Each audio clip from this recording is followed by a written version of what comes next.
지금 내가 살고 있는 이 아파트 매도해야 되나? 그런 기준을 다시 한번 명확하게 짚어봅시다. 사실 이게 하나에 다 들어가 있어요. 뭐냐면 안녕하세요. 진아이스입니다. 오늘도 진아이스에게 무엇이든 물어보세요.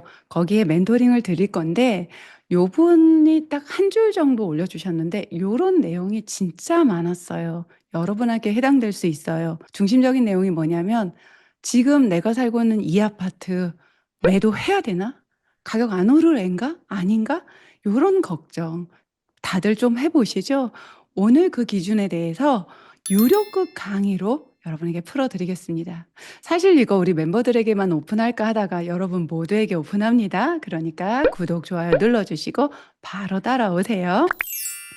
사연 간단하게 보면요.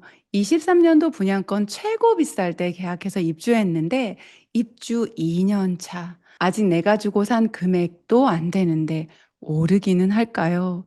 분양권이 됐든 뭐 기축 아파트가 됐든 뭐 신축이라도 정말 우리가 최고 비쌀 때 샀다면 고민이 많아요. 그렇죠? 딱 요런 케이스가 바로 제 사촌 동생 케이스였어요. 정말 가격이 높을 때 그때 샀는데 그렇다면 여러분이 계속 가져가야 될 아파트인지 아닌지 그런 기준을 다시 한번 명확하게 짚어봅시다. 보통 우리가 입지라고 하죠. 돈이 되는 입지가 따로 있어요. 그 입지 기준을 제가 조금 브리프하게 정리를 해봤어요. 그리고 좀 요게 조금씩 바뀌어요. 아, 이거 다 아는데, 원론적인 얘긴데, 이렇게 생각하지 마시고 한 1, 2분 내로 빠르게 정리할 테니까 한번 듣고 넘어가시고 요 입지 가치가 요즘 또 어떻게 변하는지도 한번 들어둘까요? 먼저 첫째는 사실 일자리입니다, 여러분. 일자리가 가장 그것도 양질의 일자리. 고급 인력들이 일하는 연봉이 높은 그래서 씀씀이도 크고 비싼 집을 쉽게 살 만한 그런 일자리가 가까운 거 가장 좋죠. 대한민국 서울의 3대 업무지구. 이제 저랑 공부하신 분들 모두 다 아시겠죠? 강남, 여의도, 그리고 광화문 요렇게 3대 업무지구. 또 이 업무지구로 빠르게 이동해 줄 수 있는 지하철, 그 지하철역이 가까운지 아닌지 또 지하철역이라고 해서 다 같은 건 아니에요. 지금 말씀드린 대한민국 3대 업무지구에 빠르게 갈 수 있는 노선이 더 돈이 됩니다. 대표적으로 2호선, 9호선, 5호선, 7호선 요렇게 되고 또 경기도에 있지만 판교, 리틀 강남이라고 하잖아요.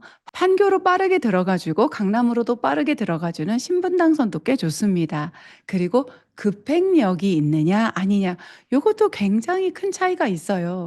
제가 최근에 우리 제부랑 또 사촌 동생 만나 가지고 노량진에서 돔 먹었어요. 감성돔. 봄이라서 그런지 돔이 맛있더라고요. 근데 거기서 우리가 또 자연스럽게 부동산 이야기가 조금 나왔는데 "아 형님 우리 집만 급행역이 아니야. 우리 집 앞도 급행역, 우리 집 뒤도 급행역, 초역세권이긴 한데 급행역이 아니라는 거. 그것 때문에 신축인데도 약간 스크래치가 난다. 집값에 영향이 있다." 그 얘기하면서 좀 웃었거든요. 네. 급행력이 당연히 더 좋습니다. 여기까지 얘기 들어보면 '다 뻔한 거 아닌가?' 아이 뻔해도 끝까지 들어보시고 이 뻔한 것도 모르시거나 이 뻔한 거를 집 살 때는 제대로 적용 못할 때가 우린 너무 많더라. 그러니까 꼼꼼하게 한번 다시 짚어 드릴 테니까 이참에 공부하고 넘어가 봅시다. 초품화 좋은 건 다 아시죠? 아이들이 너무 어려서 안전하게 큰 길 건너지 않고 학교 갈 수 있는 초품화, 중학교까지도 아직은 아이들이죠. 그래서 중품화라고 해서 초중 정도만 가까이 있어도 너무 좋고 고등학교까지 있으면 좋지만 고등학교 정도는 조금 거리가 있어도 괜찮고 고등학교는 그때부터는 이 학교에서 얼마나 대학교를 잘 가는지 그게 더 중요하긴 하죠. 그래서 나오는 게 이제 학군지 그리고 인근의 학원가 요런 것들이 주거지와 같이 잘 어울려져 있다면 돈 될 수밖에 없어요. 요런 얘기만 들어봐도 왜 대치가 비싼지 목동이 비싼지 그냥 바로 알고 경기도에서도 평촌 학원가 인근 그렇게 아파트가 30 년이 되도록 오래됐어도 신축하고 맞먹는 가격이 나오는 이유가 여기 있습니다. 최근에 새로운 변화는 우리가 팬데믹 시대를 지나면서 주말에 부부가 같이 맞벌이하면서 정말 카트 밀고 마트로 가서 뭐 2 주치 아니면 한 달치 식량 막 정말 카트 가득 사 가지고 끙끙거리고 집에 와서 쟁여 놓고 먹고 살고 하던 그런 시대는 좀 갔다. 어떤 면에서는 과소비하지 않고 원 플러스 원에 매몰되지 않으면서 알뜰하게 장 봐서 내일 아침에 필요한 야채 한두 가지, 우유 한 병, 치즈 한 개 요렇게 배송시켜도 되기 때문에 요런 마트는 가까이 있고 없고가 이제 집값에 크게 영향을 주지 않습니다. 반면에 좀 쇼핑 자체가 즐거움이 되고 휴식이 되는 고급 쇼핑 바로 백화점. IFC 몰이나 뭐 스타필드 같이 좀 몰인데 굉장히 좀 백화점급의 고급스러운 쇼핑이 가능한 그런 곳들 가까이 있느냐 없느냐 요게 또 집값에 영향을 주고요. 뭐 한강 뭐 천중에서 그냥 떠오른 게 안양천 뭐 호수 뭐 광교 호수공원 같은 데 또 공원 분당의 뭐 중앙공원 같은 곳 요렇게 좀 공원들이 인근에 있어서 좀 삶의 휴식을 같이 취할 수 있고 또 요런 것들이 우리 집에서 비우려 나온다. 그럼 뭐 말할 것도 없이 거기서 최소한 5-6천 1억 이상 비쌀 수밖에 없습니다. 게다가 최근 트렌드죠. 얼죽신. 이제 따뜻해서 그냥 감이 좀 적은데 겨울에도 불구하고 얼죽신 신축 대단지냐 아니냐 어떤 브랜드냐 일군 브랜드 당연하고 하이엔드냐 아니냐 요즘 이제 그렇게 하죠. 그리고 어떤 커뮤니티가 있느냐 수영장인데 레인이 20 개씩 있는 올림픽을 치러도 될 만한 그런 수영장이 있느냐 없느냐에 따라서 가격 차이가 커요. 그렇다면 여러분 이런 기본적인 조건들 이제 배웠어요. 듣고 보니까 '이거 다 있으면 어차피 너무 좋아서 이미 너무 비싸겠네.' 그리고 '아 우리 거는 초품화긴 한데 백화점은 없지만 공원은 있고' 막 이런 것들이 여기 한두 개 있고 이거는 없고 뭐 지하철역은 한 12분 걸리고 이거를 어떻게 가치를 매겨야 되나? 더하기 빼기를 해야 되나? 곱하기 나누기를 해야 되나? 사실 이게 하나에 다 들어가 있어요. 뭐냐면 바로 가격입니다. 그럼 지금까지 뭐 했나? 뭐 하러 가격만 보면 되지. 아니에요.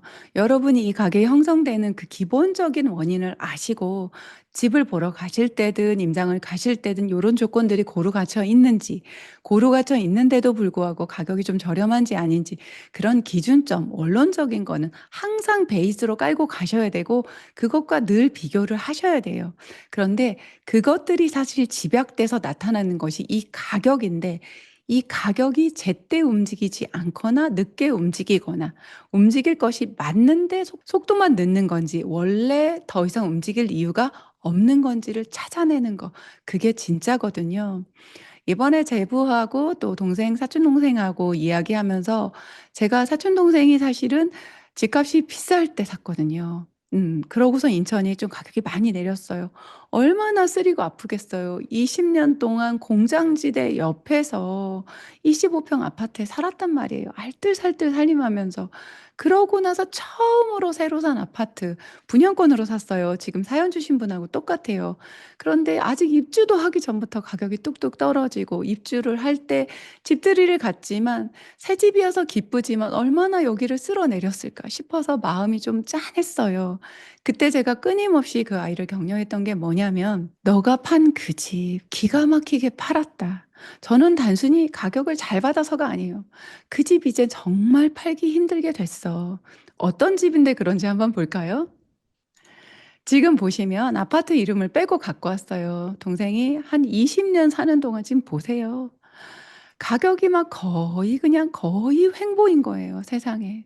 이 그래프만 봐도 마음이 짠한데 21년 4 월부터 이제 가격이 좀 오르기 시작을 했어요. 이 아파트도 이렇게 올라줬는데 그럼 이런 어떤 아파트는 팔아야 되는 게 맞고 그럼 어떤 아파트는 팔지 말고 가져가는 게 맞는지 어떤 걸 봐야 되는지 제가 간단하게 여러분 누구나 클릭 몇 번만으로 요런 아파트를 찾을 수 있어요.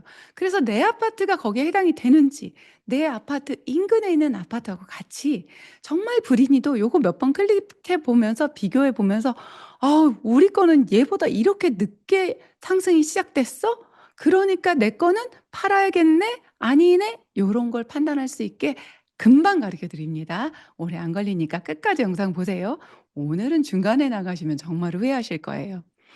요 데이터에서 여러분이 가장 눈에 띄는 건 가격이에요.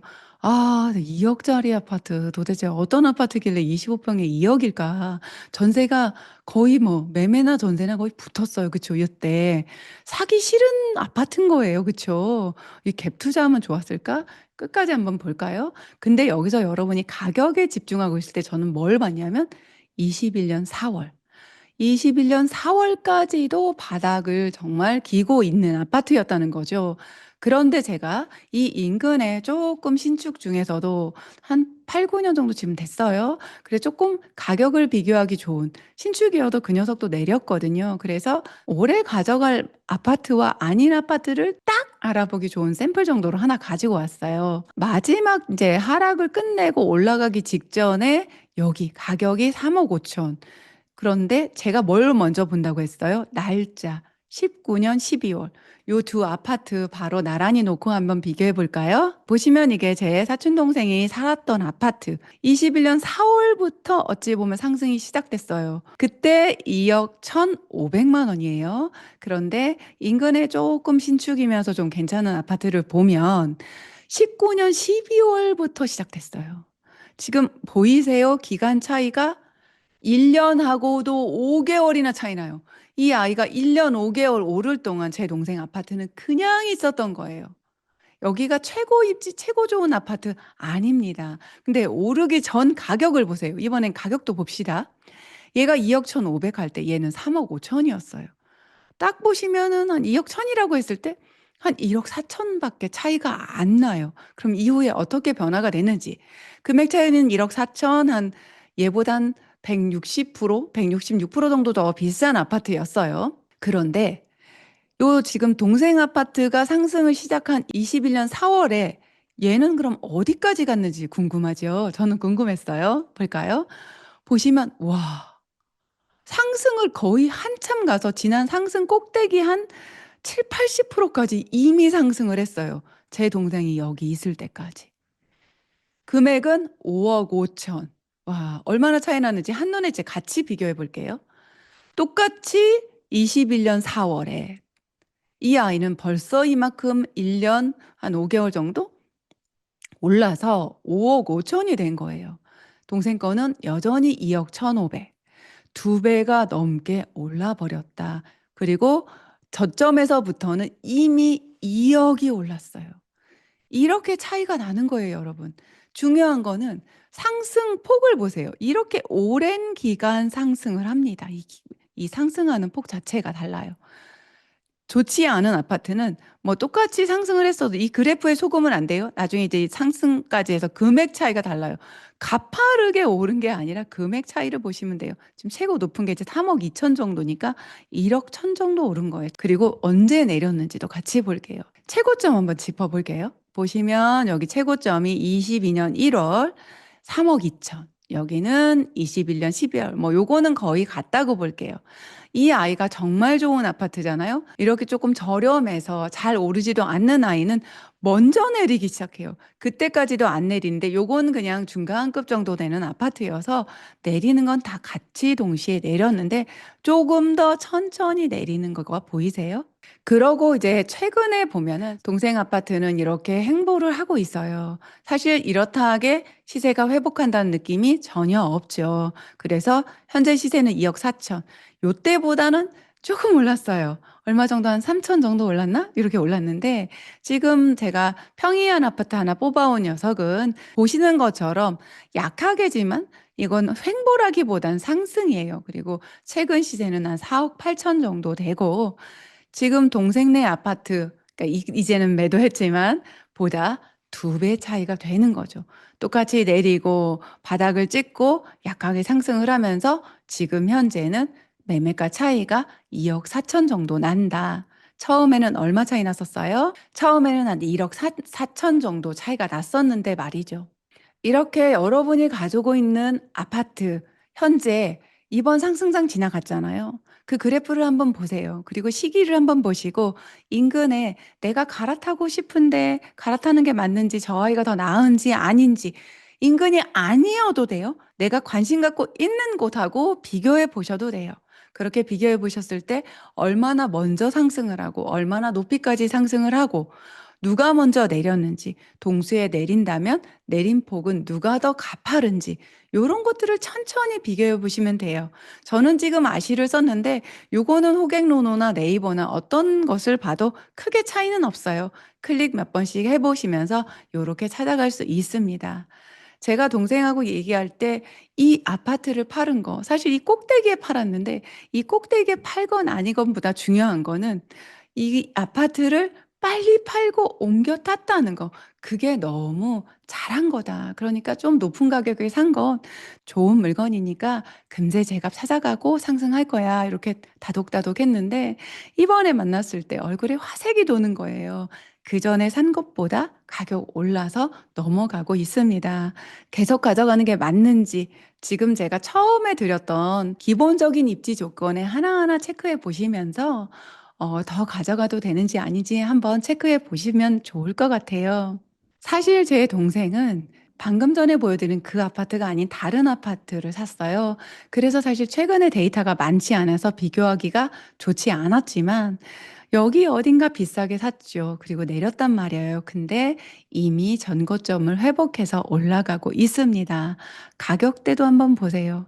요렇게 살다가 지금 현재 2억 4천 짜리 갖고 있을 뻔했는데 두 배가 넘는 가격이에요. 게다가 제 동생은 25평이 아닌 33평을 매수해서 지금 호가가 이렇습니다. 이런 집에 살고 있었는데 이렇게 상승폭이 작지 않아요? 물론 이렇게 좀 다시 한번 내렸다가 이렇게 횡보하는 모습이 보이기는 하지만 이제 입주 2년 차 돌아오고 앞으로도 상승 여력이 충분한 그리고 무엇보다 삶의 만족도가 굉장히 높아요. 언니 정말 여기서 남편하고 쪼르륵 나가서 산책도 하고 남편 아침에 출근할 때 그냥 집 앞에서 한 3-4분 5분 걸어서 지하철을 타고 강남으로 출근한다는 거는 우리 집 인생에 없었던 일이야. 너무너무 좋아. 이렇게 이야기를 하면서 이번에 또 뭐라고 했냐면 "그래서 언니 우리가 다른 데 또 청약을 넣었어. 이번 주 일요일 날 추첨 가는데 계약을 해야 될지 안 해야 될지 걱정이 많아." 이런 이야기 하는데 조금 아쉬운 건 25 평을 넣은 거 조금 아쉽기는 한데 10년 동안 청약을 다시 넣지 못한다고 해서 나라면 동호수 괜찮게 나오면 계약해도 좋을 것 같아." 요 정도 이야기해 줬는데 제부도 너무 좋아하면서 "오늘 여기서 밥 먹길 잘했지." 그 밥도 제가 샀어요. 형님이니까. 어 형님한테 이 이야기 듣고 가니까 "너무 마음이 편하다." 하면서 바로 내일 모레 추첨하러 간다고 좋아하는 모습을 봤습니다. 여러분 그래요. 내가 사는 아파트가 혹시 내가 지금 팔았을 때 오를까 불안한 마음이 있고 앞으로 오르긴 오를지 아닐지 너무 불안할 수 있어요. 그럴 때 오늘 제가 가르쳐 드린 기본적인 입지 조건에서 우리 집은 몇 개나 해당되는지 이렇게 동그라미 좀 한번 쳐 보시고요. 그리고 제가 알려드린 방법으로 아실이나 뭐 호갱노노나 요렇게 시세 데이터 나오는 곳들과 한번 비교해 보면서 언제 오르기 시작했는지 오름폭은 얼마나 높았는지 그리고 얼마나 오랫동안 상승하고 얼마나 빠르게 하락했는지 또 얼마나 빠르게 반등했는지 요렇게 비교해 보면서 그때 더 오르고 늦게 내리고 빨리 반등한 고런 녀석이 우리 집보다 더 좋다. 요 기준으로 해서 '아 우리 건 진짜 최고 늦게 오르더니 제일 먼저 내리고 지금도 못 오르고 횡보하고 있네.' 그렇다면 이참에 매도하시는 거 좋습니다. 오늘 내용 한번 정리해 보겠습니다. 오늘 제가 기본적으로 집값이 오를 수 있는 조건들, 입지 조건이라고 하기도 해요. 이 조건들을 다 갖추면 무조건 좋죠. 그렇지만 이 중에서도 얼마나 갖추고 있는지 한 번씩은 체크해 보는 게 좋겠어요. 간단하게 제가 정리해 드릴게요. 양질의 일자리가 있는지 가까운 곳에 아니면 그 양질의 일자리로 빠르게 가는 지하철 노선이 우리 집에 가까이 있는지 대표적으로 돈 되는 노선들은 2 호선, 뭐 5 호선, 7 호선, 9 호선, 강남, 여의도, 또 광화문 업무직으로 빠르게 들어가는 거, 또 판교로 빠르게 가는 신분당선이라든지 요 신분당선 같은 경우는 강남으로도 빠르게 들어가는 아주 알짜배기 노선이거든요. 그리고 내 집 앞에 급행역이 있는지 아닌지 요거까지 체크해 보시고 초품한지 중품한지 그리고 인근에 학원가가 잘 돼 있는지 그리고 내가 사는 동네가 그 말하는 학군지에 해당하는지 대한민국 최고의 학군지는 아닐지라도 이 근동에서는 공부시키기에 아쉬운 점이 없이 잘 갖춰졌는지 아닌지 체크해 보시면 좋을 것 같아요. 요즘은 마트는 돈 안 되는 거 아시죠? 가까이에 마트 있는 것보다 백화점이나 고급스러운 몰, 뭐 스타필드나 IFC 몰 같은 것들이 있는지 없는지, 그리고 천혜의 자연 환경, 뭐 말할 수 없는 한강, 뭐 안양천 같은 뷰가 나오는지, 또 좋은 공원이 인근에 있어서 우리 집에서 뷰도 나오고 가까이 가서 산책하기도 좋은지 아닌지, 이 모든 게 집값을 좌우합니다. 게다가 여기에 플러스로 개별 상품성 자체 얼마나 신축인지 반짝반짝 5년 이내인지 아닌지, 단지는 나홀로 아파트인지 1000세대, 2000세대, 3000세대 이상의 대단지인지 1군 브랜드인지 아니 1군 브랜드보다 더한 하이엔드 브랜드인지 요런 것에 따라서 집값이 좌우됩니다. 커뮤니티에 뭐가 있는지, 규모는 얼마나 좋은지도 집값을 좌지우지하니까 여러분 임장 가셨을 때도 꼭 체크해 보세요. 간단하게 클릭 몇 번으로 우리 집이 계속 보유해도 되는지 아닌지, 이참에 팔아야 되는지 확실하게 알 수 있는 건 지난 상승장에 우리 집이 얼마나 늦게 올랐고 오름폭도 적은지 옆에 있는 아파트하고 간단하게 비교해 보시면 좋겠어요. 또 내가 관심 있는 곳과 비교해 보셔도 좋고요. 하락은 누가 먼저 했는지, 하락 이후 반등은 또 어떤지, 그리고 지금 반등해서 조금 회복을 했는지 안 했는지, 여전히 횡보를 하고 있는지, 이 모든 기준들을 가지고 오르기도 그렇게 늦게 오르더니 그렇게 빨리 떨어지고 이제 더 이상 오르지도 않고 꽃게걸음처럼 좌우로만 왔다 갔다 한다. 그렇다면 그런 아파트는 이번에 매도를 하시면 좋겠습니다. 이렇게 우리가 지금 내가 가지고 있는 아파트를 팔아야 되나 가져가야 되나 기준점 한번 세워봤어요. 새로 사야 되는 아파트에 대한 기준점들도 한번 이런 방식으로 세워볼까요? 원하시면 댓글 남겨주시면 지나이스만의 방식으로 한번 영상 만들어 보겠습니다. 집이란 건 그래요. 너무 큰 돈이 들어가서 내가 지금 살고 있는 이 집을 팔자마자 오를까? 내가 잘못 선택하는 거 아닐까? 불안하고 이곳에 사는데 또 다 익숙해져서 쉽게 매도도 못 하는데, 근데 정말 과감하게 결단해야 되는 것이 확실하다면 결단할 수 있어야 됩니다. 그 기준점이 명확하지 않으면 이후에 또 후회하게 되잖아요. 그런 기준점 찾는 거 제가 앞으로도 꾸준하게 도와드리겠습니다. 그러니까 여러분 구독, 좋아요 눌러주시고 새 영상, 새 소식 빠르게 받아보도록 알람 설정까지 해주시면 정말 감사하겠습니다. 날이 조금씩 더워지지만 아직 임장 가긴 너무 좋아요. 이렇게 내 집보다 관심 있는 그곳 주말에 한번 가볍게 돌아보시는 건 어떨까? 여러분의 그 가벼운 임장을 응원합니다. 오늘도 미라클.